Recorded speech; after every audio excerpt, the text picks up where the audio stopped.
The PPSH-41's drum magazine catches what little light filters through the smoke-hazed windows of the abandoned bakery in St. Vith. Jake McNiece runs his thumb along the Soviet weapon's rough finish, feeling the foreign weight that speaks of desperate times and unlikely alliances. 3 blocks away, German voices echo off cobblestone streets as they methodically clear buildings, their search pattern tightening like a noose around the scattered remnants of the filthy 13. The mission had started simple enough during the chaotic opening days of the Battle of the Bulge. Infiltrate the town, coordinate with Belgian resistance fighters, and use demolitions to choke off German supply lines flowing through these narrow medieval streets. But St. Vith had become something else entirely. Urban warfare where every doorway held death, where the familiar rules of hedgerow fighting meant nothing against stone walls and basement hideouts. McNiece shifts position behind an overturned table, the PPSH-41 feeling more natural in his hands with each passing hour. He'd taken it from a German NCO who'd obviously carried it as a trophy from the Eastern Front, one of those grim souvenirs that followed armies across Europe. Now that same weapon might be the only thing standing between his scattered squad and the methodical German sweep closing in from 3 directions. The irony wasn't lost on him, using a Russian submachine gun to kill Germans in a Belgian town while fighting alongside resistance members who spoke no English. War had a way of scrambling all the clean lines drawn on maps and in field manuals. "Rodriguez, how many rounds you got left?" McNiece whispers to the young paratrooper pressed against the bakery's rear wall. "Maybe 30 in the Thompson, Sergeant. Found 2 more magazines off Kowalski before we had to leave him." The mention of Kowalski hits like a physical blow. They'd lost him in the pharmacy 2 streets over, caught in a crossfire that had split the squad. No time for retrieval, no time for anything but the brutal mathematics of urban combat. How many rounds per target, how many seconds to cross an intersection, how many men you could afford to lose holding a position that might not matter tomorrow. McNiece checks the PPSH-41's mechanism one more time, muscle memory adapting to Soviet engineering. The weapon's psychological impact works both ways. German soldiers had heard that distinctive chatter in burning Russian cities, watched their friends fall to massed submachine gun attacks. Hearing it now, in a place where no Russians should exist, might create precious seconds of confusion. But ammunition remains the eternal equation. The PPSH-41 was built for exactly this kind of close-quarters hell, but it devoured rounds like nothing McNiece had ever handled. He counts by weight, maybe 40 rounds left in the current drum, with 1 spare magazine salvaged from the same dead German. In Normandy's hedgerows, he could make every Thompson round count, with careful aimed shots. Urban fighting demanded sustained bursts to control corridors and stairwells. The sound of boots on cobblestone grows closer. McNiece recognizes the pattern. They're not just searching randomly, they're herding his men toward a predetermined killing zone. These weren't green replacements stumbling through unfamiliar tactics. These soldiers had learned urban warfare in places like Stalingrad, perfected it in a dozen burning cities. Through a crack in the bakery's shutters, McNiece watches a German squad move past with practiced efficiency. They communicate with hand signals, check angles, cover each other's movement with the kind of coordination that comes from surviving too many street fights. One carries an MG-42 broken down for mobility. Another has stick grenades clipped to his belt like deadly fruit.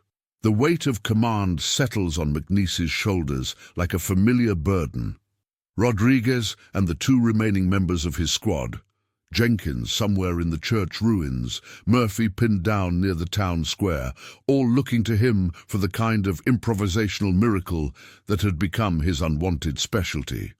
The kind of impossible solution that later gets written up in after-action reports as aggressive leadership under fire. But right now, crouched behind an overturned table with a Soviet weapon in his hands, McNiece feels only the familiar weight of fear and responsibility. The PPSH-41 represents everything chaotic about this war. Russian steel in American hands, killing Germans in a Belgian town, all while the original plans crumble like the mortar dust coating his filthy uniform. If stories like this make you imagine what you'd do under fire, tell us in the comments how you think you'd react in this situation. And stay with us for the next chapters. The German voices grow louder, more confident. McNiece can make out individual words now. Orders to check the upper floors, warnings about American paratroopers, the casual mention of Fallschirmjäger that tells him they know exactly who they're hunting. The enemy had learned to respect airborne troops the hard way, from Normandy through Market Garden, and that respect translated into methodical, overwhelming force. Rodriguez crawls closer, his face pale in the dim light, filtering through smoke-stained windows. The young paratrooper still looks like he belongs in a recruiting poster, despite 3 days of urban warfare that had aged them all beyond recognition. His Thompson submachine gun, familiar American steel that feels like home compared to the foreign PPSH-41, trembles slightly in hands that haven't quite accepted what St. Vith had become. "Sergeant," Jenkins radioed before we lost contact. "Germans got him cornered in the church, but he can see Murphy's position from there, says Murphy's wounded, can't move." The tactical situation crystallizes in McNiece's mind with brutal clarity. 3 men scattered across a medieval town center, German squads moving in coordinated sweeps, ammunition running low, and no realistic hope of extraction. The kind of scenario that gets discussed in staff colleges as a textbook example of what happens when plans meet reality. McNiece hefts the PPSH-41, feeling the weapon's crude but effective engineering. Soviet designers had built it for exactly this kind of urban nightmare. Sustained fire in confined spaces, psychological terror as much as actual killing power. The 71-round drum magazine gave it staying power that American weapons couldn't match in close quarters, but using it meant abandoning every doctrine he'd learned about ammunition conservation and aimed fire.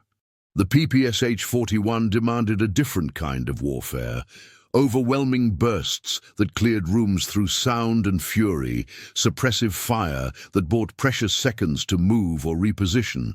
It was the kind of weapon that matched McNiece's improvisational instincts perfectly. Through the bakery's rear window, he catches sight of Jenkins in the church tower across the square. The paratrooper signals frantically, 3 fingers, then points toward the town hall. 3 German squads converging on Murphy's position. The wounded man had maybe minutes before they closed the trap completely. The plan forms in McNiece's mind with the brutal simplicity that urban warfare demands. The PPSH-41's psychological impact would work both ways. German soldiers had heard that distinctive sound in burning Russian cities, watched entire defensive lines collapse under massed Soviet submachine gun attacks. Hearing it now, in a place where no Russians should exist, would create the kind of confusion that could break a coordinated assault. "Rodriguez, when I open up, you get to Murphy. Don't think, don't hesitate, just run like hell and drag him to that cellar entrance behind the fountain." The young paratrooper nods, but McNiece can see the question in his eyes. How does one man with a Soviet weapon break up 3 German squads? The answer lies not in firepower but in psychology, the same reputation that had made the PPSH-41 feared from Moscow to Berlin.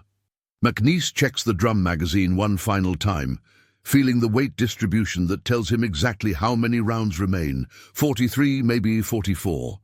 Enough for 2 sustained bursts if he times it perfectly. The spare magazine weighs heavy in his pocket, his insurance policy for whatever comes after the initial surprise. The German patrol reaches the bakery's front entrance. McNiece can hear them discussing entry tactics, the professional calm of soldiers who've done this too many times. They know American paratroopers are dangerous in close quarters, but they also know the mathematics of urban warfare. Isolated soldiers eventually run out of ammunition, options, and luck. But they don't know about the PPSH-41. They don't know that Jake McNiece learned improvisation in Oklahoma oil fields, perfected it in Normandy hedgerows, and carried it through every impossible situation the Army had thrown at the filthy 13. Most importantly, they don't know that sometimes the difference between survival and catastrophe comes down to understanding what your weapons do to enemy minds as much as enemy bodies.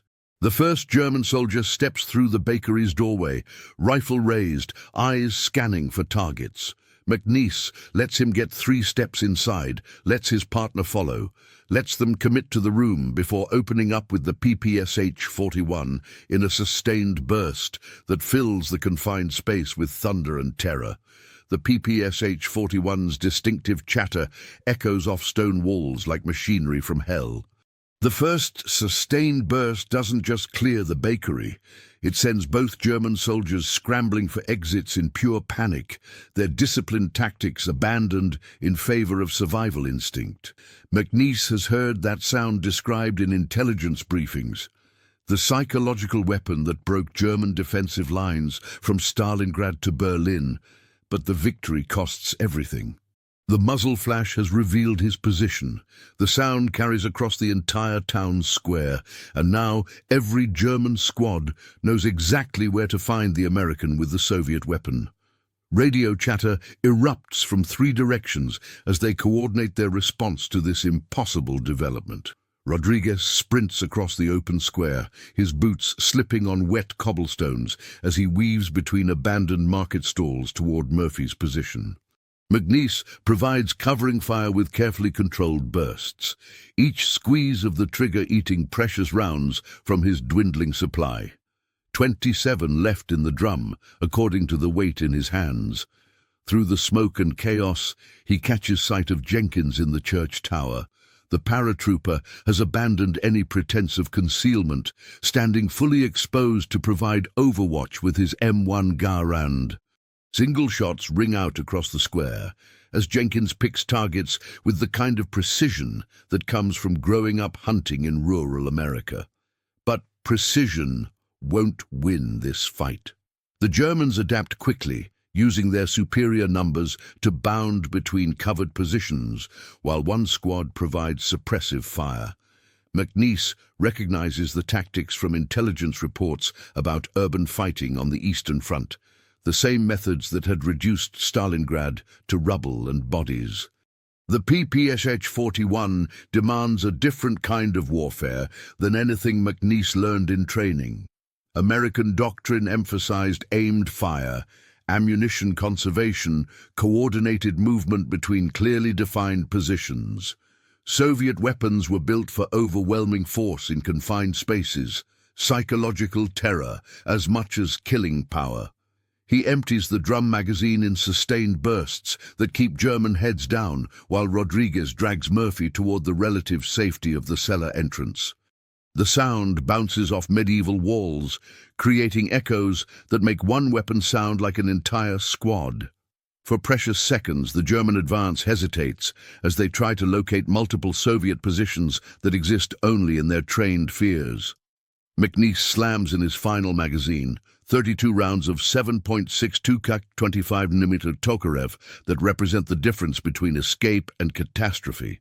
The spare ammunition weighs almost nothing compared to the psychological burden of being the man everyone expects to solve impossible situations with whatever tools happen to be available. Rodriguez reaches Murphy's position just as German squads begin their final assault. The wounded paratrooper can barely walk, blood soaking through improvised bandages that speak of hours spent hiding in buildings that offered concealment but no safety. Together, they stumble toward the cellar entrance, while McNiece provides covering fire with surgical precision. 3-round bursts instead of sustained automatic fire. The mathematics of urban warfare assert themselves with brutal clarity. 3 isolated American paratroopers against coordinated German squads in terrain that favors defensive positions and coordinated movement. The kind of tactical problem that gets discussed in staff colleges as an example of how superior numbers and positioning usually determine outcomes. But the PPSH-41 represents something beyond normal tactical calculations. It carries the psychological weight of every German soldier's worst memories from the Eastern Front, the sound of massed Soviet attacks, the terror of being overwhelmed by weapons designed for maximum psychological impact. Hearing it now, in a place where no Russians should exist, creates the kind of confusion that can break even experienced soldiers. Jenkins signals frantically from the church tower. More German soldiers approaching from the north, cutting off their planned escape route through the residential district. McNiece counts remaining ammunition by weight and sound. 29 rounds in the PPSH-41, 3 grenades, and whatever determination can accomplish when plans collapse completely. The final German assault comes with textbook precision, covering fire from the MG-42 position, coordinated movement between prepared positions, clear communications that speak of units that have survived too many urban battles. They know exactly how to reduce isolated strongpoints, and they apply those lessons with professional efficiency. McNiece waits until they commit completely to the assault before opening up with the PPSH-41's remaining ammunition. Every round must count now, not just in tactical terms, but in the psychological impact that can turn coordinated attacks into individual decisions about survival versus mission completion. Would you follow the orders exactly, or trust what your own eyes and instincts tell you in a moment like this? Comment which path you'd take, and share this episode with someone who loves real human stories from history. The PPSH-41's final magazine runs dry, just as German soldiers reach the bakery's entrance. McNiece hears the distinctive click of an empty chamber, a sound that marks the transition from firepower to pure improvisation. 23 rounds expended in controlled bursts that bought Rodriguez and Murphy precious seconds to reach the cellar entrance. But now 3 German soldiers press forward with the confidence of men who can count ammunition expenditure by ear. Without conscious thought, McNiece grabs his last 2 fragmentation grenades and sprints toward the rear exit. The Soviet weapon has served its purpose, not just as a killing tool, but as a psychological weapon that created fear and confusion in enemies trained to expect American tactics and American sounds. Now survival depends on the kind of improvisational thinking that had made the Filthy 13 both legendary and perpetually trouble with higher command. The back alley behind the bakery offers concealment, but no real cover. Medieval buildings press close together, creating narrow channels that amplify every sound and provide multiple firing positions for pursuing infantry. McNiece can hear German voices coordinating pursuit, professional, efficient, the sound of soldiers who've learned urban warfare in a dozen burning cities. Jenkins provides covering fire from the church tower, his M1 Garand ringing out in the measured cadence of aimed shots. Each shot represents careful target selection, ammunition conservation, and the kind of precision shooting that keeps friendly forces alive in chaotic environments. But precision alone can't solve the tactical mathematics of 3 isolated paratroopers against coordinated squads. McNiece reaches the fountain in the center of the square just as Rodriguez and Murphy disappear into the cellar entrance. The wounded paratrooper leaves a blood trail on wet cobblestones, evidence that will guide German search teams directly to their position within minutes. The cellar might provide temporary concealment, but it also represents a potential trap if they can't find an alternative escape route. The first grenade goes into a ground floor window where muzzle flashes indicate a German firing position. The explosion brings down part of the medieval wall, creating a dust cloud that obscures sightlines and provides precious seconds of concealment. McNiece uses that time to sprint across the square toward the church where Jenkins maintains his overwatch position. German voices shout warnings about Handgranaten and Amerikanische Fallschirmjäger. professional acknowledgement that their quarry still has options and willingness to use them. The pursuit continues with methodical efficiency, but now includes the kind of caution that comes from fighting soldiers who refuse to surrender when any reasonable tactical assessment suggests they should. The second grenade serves as distraction rather than direct attack. McNiece tosses it toward the town hall, where the explosion draws German attention and fire while he climbs through a shell hole into the church's lower level. Stone walls that have stood since medieval times now provide cover against modern weapons, though bullets chip ancient mortar and send stone fragments spinning through smoke-hazed air. Jenkins meets him at the base of the church tower, his Garand ammunition reduced to what remains in his current clip. The paratrooper's face carries the hollow-eyed look of men who've seen too much urban warfare, the kind of exhaustion that comes from constant alertness, irregular sleep, and the knowledge that every decision might be your last.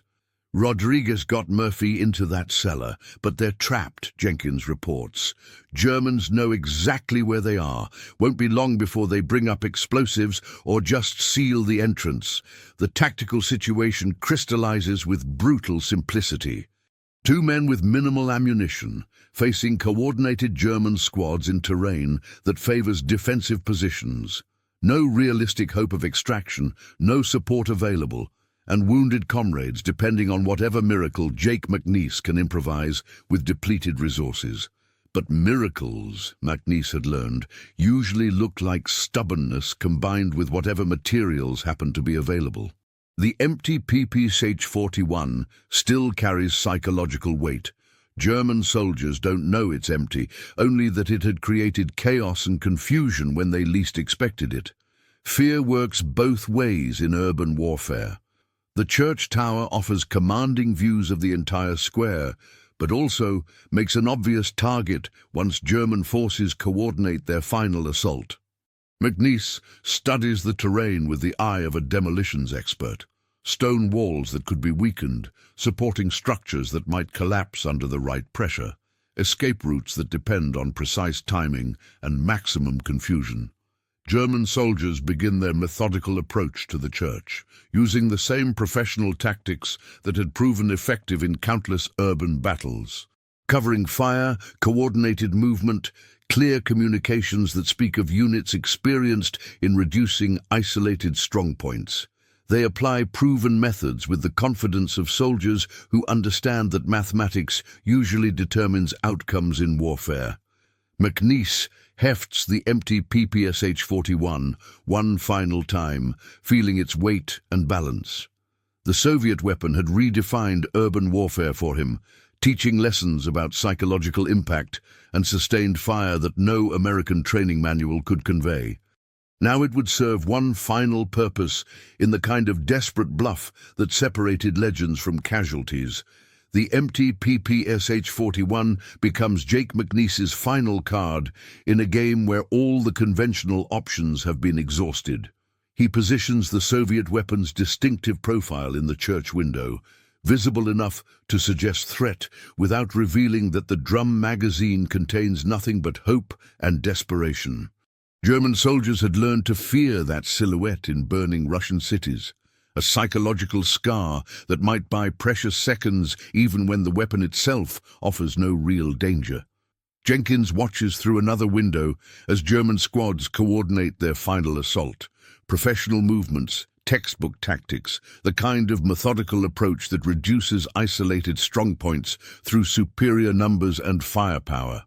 They've identified both American positions and now apply proven solutions with the confidence of soldiers who've survived too many urban battles. But what the official after-action reports would never capture is the moment when Jake McNiece realized that survival meant abandoning everything he'd been taught about ammunition conservation, defensive positions, and coordinated withdrawal. The PPSH-41 had taught him that urban warfare demands different mathematics, psychological impact over precision, sustained terror over aimed fire. Jenkins, when I give the word, you put every round you have left into that MG-42 position, McNiece whispers. Don't aim, just shoot fast and loud, make them think we got more men than we do. The plan forming in McNiece's mind violates every principle of small unit tactics he'd learned in training.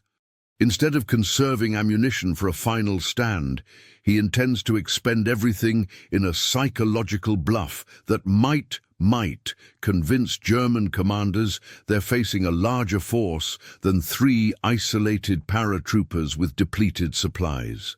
The empty PPSH-41 serves as the centerpiece of this desperate theater.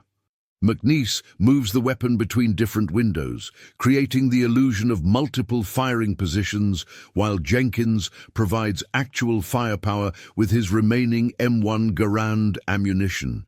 The Soviet weapon's reputation works in their favor. German intelligence reports had documented American paratroopers capturing and using enemy equipment. But finding Soviet weapons in Belgium suggests coordination between Allied forces that doesn't actually exist. What McNiece never admitted in any debriefing is the moment when pure terror almost paralyzed him completely. Crouched behind stone walls that had witnessed centuries of warfare, holding an empty weapon while German voices grew closer, he felt the weight of every impossible situation the Filthy 13 had survived through luck disguised as skill. The psychological breakthrough comes when he realizes that the Germans face the same uncertainty he does. They hear Soviet weapons where none should exist, encounter resistance from positions that should have been overrun hours ago, and confront tactical problems that don't match their training scenarios. Fear and confusion work both ways in urban warfare. Jenkins fires his final M1 Garand clip in rapid succession, each shot echoing off stone walls and creating the acoustic impression of sustained resistance. The sound bounces through narrow streets, amplified by medieval architecture into something larger than 8 rounds from a single rifle. German return fire focuses on muzzle flashes, while McNiece moves the empty PPSH-41 between positions. Maintaining the illusion of multiple Soviet weapons, the German assault hesitates, not from tactical failure, but from uncertainty about enemy strength and capabilities. Intelligence reports hadn't prepared them for Soviet weapons in American hands, or for resistance that continues when any reasonable assessment suggests it should have collapsed. Professional soldiers, they apply proven methods, but encounter problems their training didn't anticipate. McNiece uses that hesitation to slip out of the church through a shell hole in the rear wall. The empty PPSH-41 stays behind, positioned to suggest continued occupation while he moves through rubble-filled alleys toward the cellar where Rodriguez and Murphy remain trapped. The Soviet weapon has served its final purpose, creating enough confusion to bide time for whatever comes next. The truth that no citation or newspaper story would ever capture is how close the entire desperate bluff came to catastrophic failure. German soldiers eventually realize they're pursuing shadows and echoes rather than substantial resistance. When they finally assault the church in force, they find only the empty PPSH-41 and spent brass casings that tell a story of ammunition exhausted and positions abandoned. By then, McNiece has reached the cellar entrance, where Rodriguez and Murphy wait with wounds bandaged and weapons ready for whatever final stand necessity might demand. The psychological warfare that bought them survival time has been exhausted along with their ammunition supplies, leaving only the question of whether desperate improvisation can substitute for firepower when German squads resume their methodical search. The empty Soviet weapon remains in the church tower, a symbol of the kind of warfare that transforms ordinary soldiers into legends through decisions made when all conventional options have been eliminated. Later, military historians would analyze the tactical innovation of using captured enemy weapons for psychological impact, but they would miss the human cost of such desperate creativity. 3 hours after the empty PPSH-41 bought them precious time, Jake McNiece leads Rodriguez and the wounded Murphy through Saint-Vith's shattered sewers toward Allied lines. The Soviet weapon remains in the church tower, its distinctive silhouette continuing to suggest resistance that no longer exists. German patrols still approach the building with the kind of caution reserved for positions that have proven capable of sustained, unexpected firepower. The withdrawal through underground passages takes 6 hours of crawling through medieval drainage systems that smell of centuries and fear. Murphy's wounds require constant attention. Rodriguez battles exhaustion that goes beyond physical fatigue, and McNiece carries the weight of decisions made when conventional tactics offered only death or capture. The empty weapon had served its purpose, psychological warfare that substituted reputation for firepower when ammunition ran out. Allied lines, when they finally reached them, offer hot coffee and medical attention delivered by soldiers who've heard rumors about Soviet weapons appearing in impossible places. The intelligence officers who debrief them focus on tactical lessons rather than human costs, how captured enemy equipment can provide psychological advantages, why urban warfare demands different approaches than rural combat, what happens when isolated units apply improvisation over doctrine. But the official after-action report compresses 6 hours of terror and desperate bluffs into clinical language about effective use of captured enemy equipment and successful withdrawal under contact. No citation or commendation could capture the moment when Jake McNiece held an empty Soviet submachine gun and convinced German veterans that they faced larger forces than 3 exhausted American paratroopers. Rodriguez receives treatment for exhaustion and minor wounds before returning to duty with the kind of 1,000-yard stare that follows men who've seen urban warfare up close. Murphy's injuries require evacuation, but he survives to carry memories of Soviet weapons in American hands and the sound of the PPSH-41 echoing through narrow Belgian streets. Jenkins, recovered from the church ruins 12 hours later, brings reports of German confusion about enemy strength and capabilities that lasted well beyond any tactical justification. The PPSH-41 itself disappears into the chaos of medieval buildings and advancing Allied forces. Some German intelligence report probably catalogued it as evidence of Soviet involvement in Western European operations, an interpretation that would puzzle staff officers trying to understand coordination between Allied forces that existed only in the acoustic psychology of urban warfare. Years later, McNiece would remember not the weapon's firepower, but its weight and balance in hands trained on American equipment. The Soviet submachine gun had taught him lessons about psychological warfare that no training manual could convey. How sound travels through confined spaces, why reputation becomes ammunition when actual supplies run out, what happens when enemy fears work in your favor despite depleted resources. The unofficial legend of Jake McNiece using captured Soviet weapons to break German defensive positions grows in the telling, acquiring details that improve the story while missing the human cost.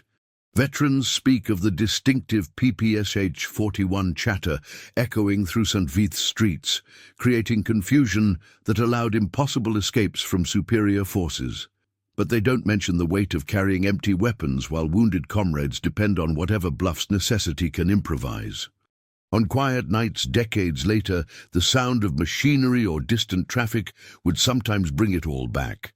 The PPSH-41's mechanical rhythm, the echo of bullets off stone walls, the moment when an empty weapon became the difference between capture and escape. McNiece would remember the Soviet steel's foreign weight, heavier than his Thompson, with a balance that spoke of desperate times and unlikely alliances. The true measure of that day in St. Vith wasn't tactical innovation or successful improvisation, but the human cost of decisions made when conventional options have been exhausted. 3 American paratroopers learned that psychological warfare cuts both ways, that fear and confusion can substitute for firepower, but only at the price of carrying memories that weigh more than any weapon ever manufactured. The PPSH-41 had been built for exactly the kind of urban warfare that consumed St. Vith during the Battle of the Bulge. In Jake McNiece's hands, it became something beyond Soviet engineering or American improvisation, a symbol of the desperate creativity that transforms ordinary soldiers into legends, and the invisible burden that such transformation costs the men who survive to remember it. If this story reminded you that behind every medal and mission report there's a human being carrying memories we'll never fully see, subscribe to the channel, tell us which country you watch from, and invite someone to revisit history with us in the next story.